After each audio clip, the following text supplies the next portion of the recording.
Shalom, shalom, and welcome back. All right, well, let's take a quick look at a previous reference on the screen. Now, this reference was a reference that showed that King John II, during 1492, placed the Jews that were expelled from Spain and sent to Portugal, that King John placed these Jews in large numbers on the west coast of Africa. Now, the reason I want to review this reference is because I think we may have missed something when we reviewed it. Now, if you take a look at your screen, if you take a look at the underlined part of the quote here, and actually, I think I'm going to start back at a little bit above that where it says, King John II in 1492 expelled all the Jews to the island of St. Thomas, which had been discovered in 1471, and to other Portuguese settlements on the continent of Africa. Now, here's where it gets interesting. It says, and from these banished Jews, it says, the black Portuguese, as they are called. Now, I think what we missed previously was that the fact that these Jews were called black Portuguese. Now, the reason why I say that is because the term black in Portuguese, what most folks don't know is Negro. So we know that the Spanish word for black is Negro, but what some people don't know is that the Portuguese term for black back then was also Negro. So case in point, if we take a quick look at the Google translation page, and you'll see on the right, I actually did this in reverse here, just so that you can see that black Portuguese, and this is the English form on the right hand side, that in Portuguese it's Negro Portuguese. So these Jews, so the point here is that these Jews were called Negroes. So in particular, the Portuguese and the Spanish Jews were referred to as Negro. So that's what that previous reference pointed out, and I think we missed that previously. All right, well, let's go ahead and get started. We have quite a few references to cover. I'm going to try to pick up the pace here and just try to keep these videos pretty short and sweet. All right, so let's go to our next quote. I believe this is reference 26. And just as it's a curveball here, this is from Tacitus. Now, Tacitus was around during the time that Jerusalem was sacked by the Romans in 70 AD. Now, right just before General Titus sacked Jerusalem, Tacitus chose to recount the origins of the Israelites. Now, he went down a list of different theories and of where the children of Israel originated from. However, in this quote, he singles out this quote when he says, many again, so showing that many during the time of Tacitus, which is around 70 AD, he says, many again say that they were a race of Ethiopian origin. Now, there's no question as far as what ethnicity the Ethiopians are, right? So it says, many again say that they were a race of Ethiopian origin, who in the time of King Cephas were driven by fear and hatred of their neighbors to seek a new dwelling place. All right. So just wanted to call that reference out. This is one of the older references just to show that during the time of the sacking of Jerusalem by the Romans, that many during that time believed that the Jews or the Israelites were black. All right. Well, let's move on to our next quote here. And I'm going to pretty much stick to the section that's outlined in red. Now at the top it reads, the Becaris of Shemitic and not Hamitic birth are as sable, now sable means black, are as sable or are as black as Negroes. Now let me read it again. It says the Becaris of Shemitic and not a Hamitic birth are as sable or are as black as Negroes. Okay, now if I'm going to jump down to the bottom where it reads, the Jews, again, as has often been remarked, are a proof of permanence of facial color. It says, indubitably descended from a common stock, restricted by all their laws from intermarriage with Gentiles, yet scattered over the face of the globe. They are white in England, brown in Italy, olive in Syria, coffee colored in Arabia, and almost black in Abyssinia. So in this quote, we see that there are different shades or different colors of Jews. Now, one thing that I will point out that this quote doesn't take account of are the different types of Jews that are out there. So we know that, just to reiterate, that during the time of John Hyrcanus, we know that the Edomites were forcefully converted over to Judaism. And we also know that the Khazars switched over to Judaism as well. So there are multiple groups of Jews in addition to the original Jews that were out there. So some of these quotes don't take into account of those different types of Jews. All right, so let's move on. All right, so on our next quote here, you'll see the title on your screen, and just to reference or reiterate once again, I'm not going to read the title every single time, title and author. However, you should see the title on your screen there and the page number as well. So if you want to take notes and make some of these references your own, feel free to do so. All right, so on to our next quote. And this comes from page 142. And let me drop down to, I'm going to start reading. Yeah, inside the red square, it says, a red rectangle says, according to Livingston, the humid heat deepens the coloration of the Negro population of Africa. And Simpson affirms the same as the Jews, whose complexion varies from the white of Caucasian races to the black of Negroes. All right, so let's go over to our next quote here. And just to stay in the red rectangle there on your screen at the bottom, it says, Day improves on this fact and states that Negroes who hold higher situations are distinguished by their features, which resemble those of the Caucasian races, and are not unlike those of very dark Jews. So in other words, it's saying the Negroes, some of their features in their coloration are not unlike those of very dark Jews. All right, let's keep going. And our next quote here comes from The Jews, A Study of Race and Environment. And actually, I think I have multiple quotes from this book, because this one contains a lot of good references in here. So let's get started. So off on the left-hand side of your screen there on page 64, I'm just going to read just above the underline part there. Actually, no, I think I'll go ahead and read the paragraph. It says, these fair-haired Jews created a problem for anthropologists. It says, it is a question whence these Indo-Germanic Jews, as Virchow called them, have found their way into the midst of a dark complexion race, like the Jews. Let's read that again. It says, it is a question of whence these Indo-Germanic Jews came from. So where do these Germanic Jews come from, as Virchow called them? And he's wondering, he says, have found their way into the midst of a dark complexioned race like the Jews.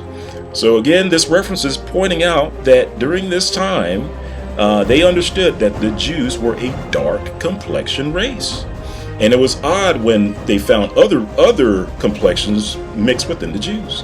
Now let's go over to the right-hand side here, where it says at the top of the page on page 65, it reads, in fact, even the Spanish and Portuguese Jews, the Sephardim, who have been considered to be of a much darker complexion than the Eastern European Jews, the Ashkenazi.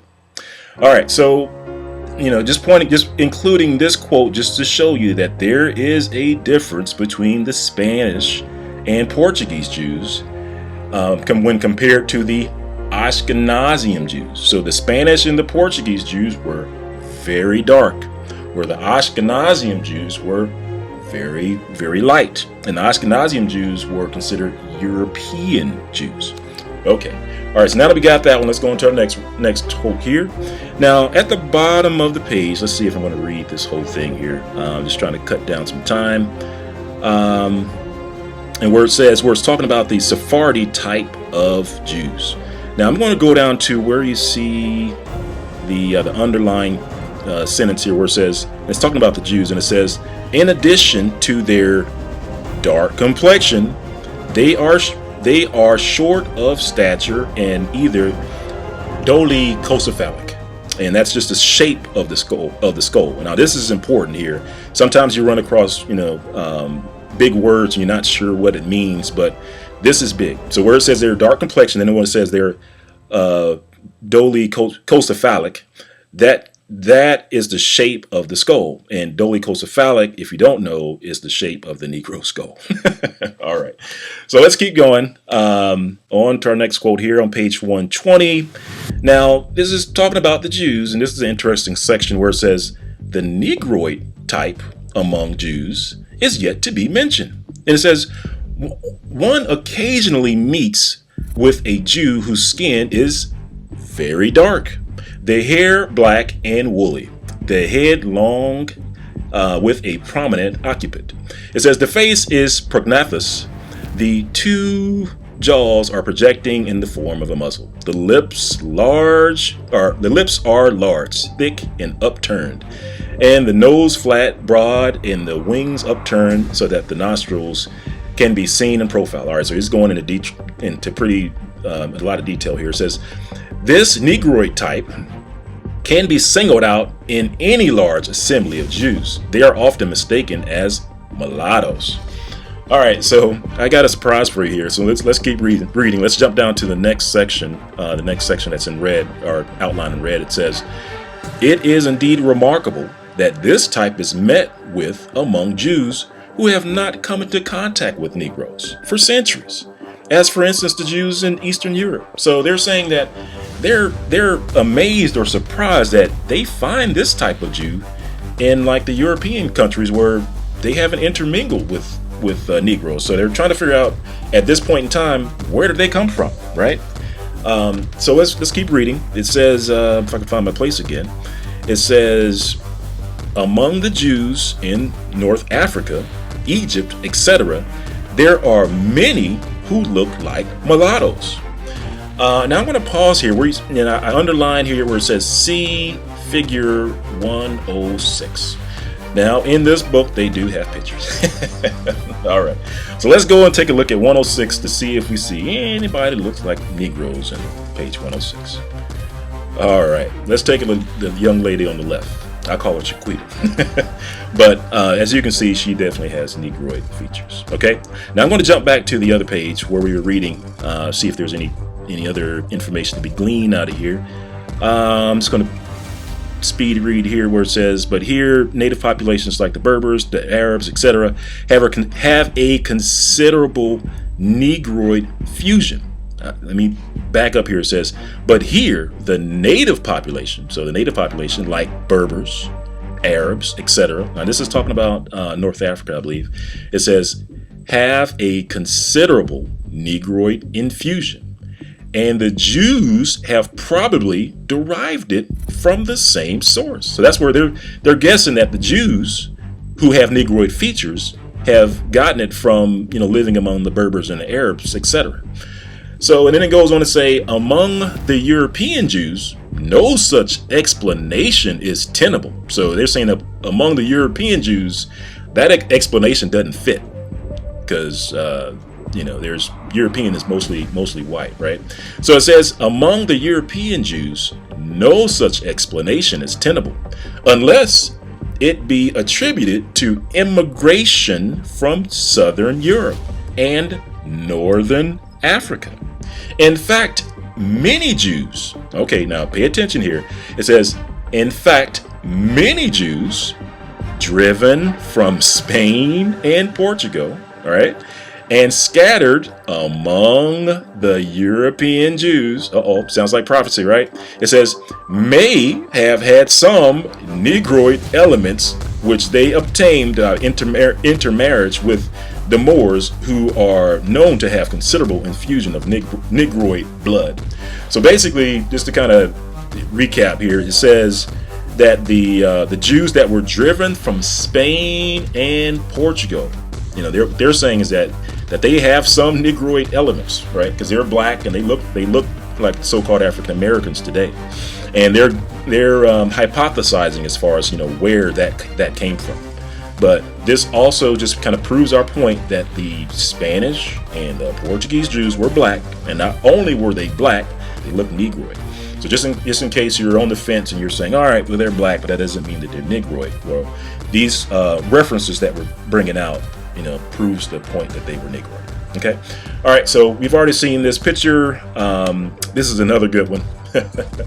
So again, this book has many pictures, right? But I'm going to start at the bottom. I know you see the picture that's in the square here, and you see that that's considered a Negroid picture. But let's read the portion on the bottom right. It says, and it's talking about the artist that drew some of these pictures. It says, the most an artist permits himself is a slight curve at the extreme tip. It says the wings are large and well developed in every painted face. And it says the mouth is rather large, the lips, especially the go to the next page, the underlip, thick, often Negroid-like. And it says, see figure 39. We're going to go back to figure 39. And it says, and the chin receding. All right, it says, but the lips are often Negroid-like. And it's pointing us to figure 39. So if we go back to figure 39, this is the one that I highlighted for you. And you can see that looks like a, so-called African American. All right. Okay. All right. So let's keep going. Let's move past that quote here. And so we're going to jump over to page 121. And again, we're trying to drive home the fact that the Jews were considered dark complexion and had Negroid features. Okay. All right. So we're going to go to the top of page 121, or at least at the top of the sentence where it reads, in Palestine and Asia Minor, there are several types of Jews. There are the Ashkenazim, consisting of immigrants from Europe who came to die in the Holy Land and to be buried in the sacred soil of Jerusalem. They do not differ from the Eastern European Jews who have just been described. There are also the Sephardim, or the Spanish Jews, who came thither at the end of the 15th century. They also do not materially differ from the Sephardim, who have already been spoken of. It says, in the interior towns, the villages of Palestine, there are also communities of Jews who have been there since the destruction of the Second Temple. Wesenberg found them in, I'm not going to mess up his name, Elberks, Safad, and Shepharim, as well as in some parts of Galilee, right? And is convinced that among the many Judeans, in his words, Jews, it says they are mostly agriculturalists, and in language, dress, habit, and customs are not easily distinguished from the Fellahin around them. It says their physical type is different from that of the European Jews. All right, now put this into perspective. We're talking about in Palestine, right? It says, and now these are the old Jews that have been there since the destruction of the Second Temple, right? So these Jews that have been there since the destruction of the Second Temple, it reads, their physical type is different from that of the European Jews. Okay? That's huge, right? Because it tells us that the original Jews, to the point they were trying to drive home here, were dark. They look different than the European Jews. And then this next sentence is pretty big. It says they are dolichocephalic. And again, just to remind you that dolichocephalic, that's the shape of the skull. And those are the types of skulls of Negroes. Those are Negroid skulls. It says of dark, and it's calling out the complexion. It says of dark complexions and above the medium height. So these guys were tall. The heads looked like Negroes, and they were dark complexion. All right. So let's keep reading. Let's go over to let's jump over to page 174. And this one is also an interesting page here. And you can see if you see the picture, if you're cheating and looking at the picture off to the right, this was a picture of someone that had Jewish, what they considered a Jewish countenance. And you can see thick lips, right? Looks black, right? Maybe with a little bit of Asian mixed in with them, but definitely looks Negroid, right? All right, so I'm going to read. Let's see, off to the left. On page 174, midway down, you'll see a paragraph where it starts, in addition to these absurd identifications of the lost tribes, many ethnologists who have devoted their work to the study of types of mankind speak of the Jewish facial expression as encountered among various races of mankind. Kate speaks of Semitic physiognomies found among various races in which near relationship with Semitics is excluded. It says, in addition to the Japanese already mentioned, and who remind him of often. It says, and who remind him often of Spanish and American Creoles, and the Spaniards of the dark type. All right. He also found these features among the North American Indians, as the Creek Indians, who were dark.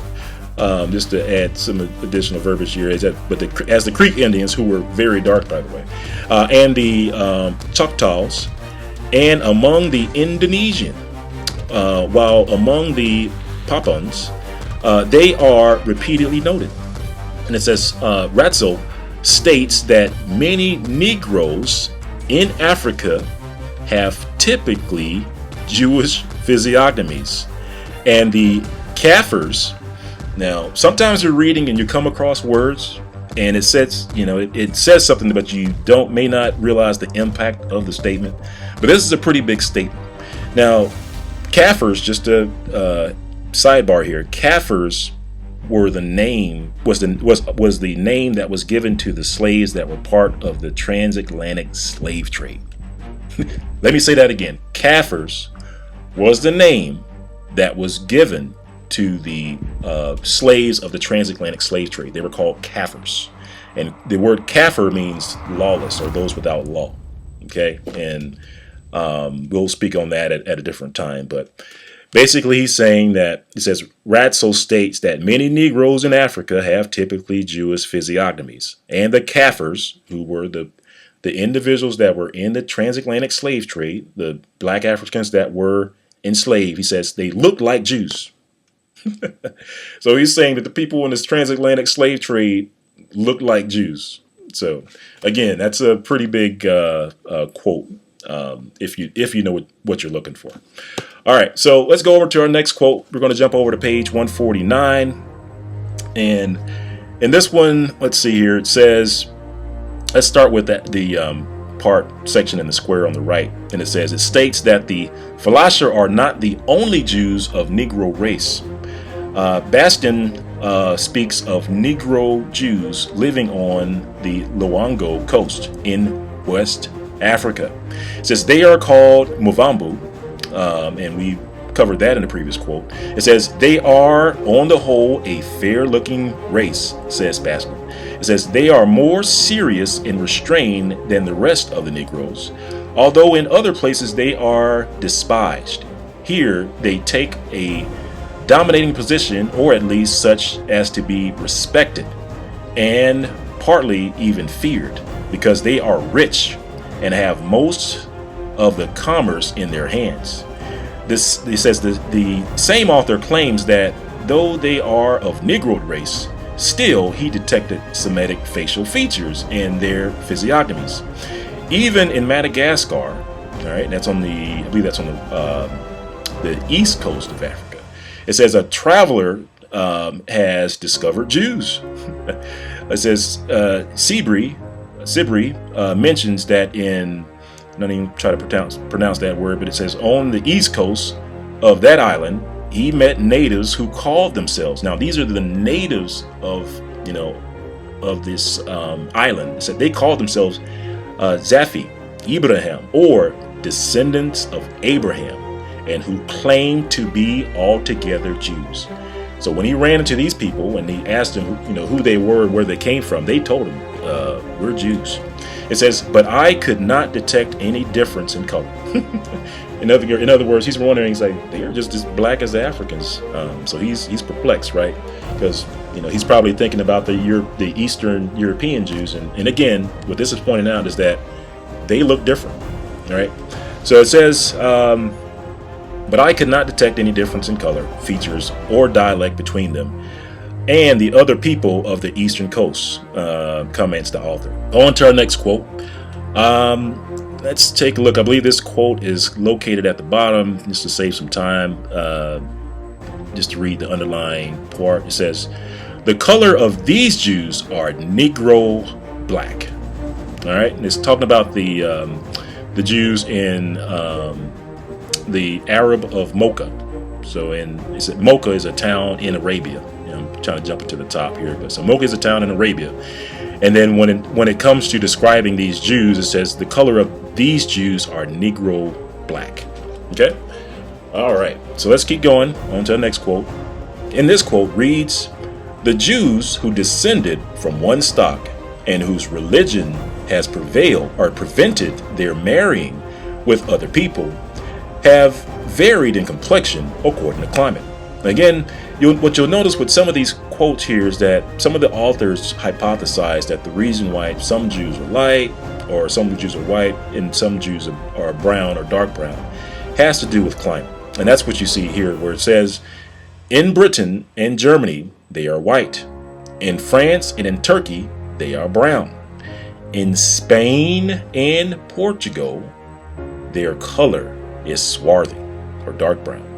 So again, just using this quote to point out that the Jews of Spain and Portugal were swarthy. All right, well, we've reached the end of video 2 of the Hebrew Color Countdown series, where we're counting down at least 50 references showing that the ancient Israelites were black. Now, be sure to click the subscribe button to get notifications on the next video, and also click the like button if you enjoyed the content. All right, well, brothers and sisters, enjoy the rest of your evening or morning, and shalom.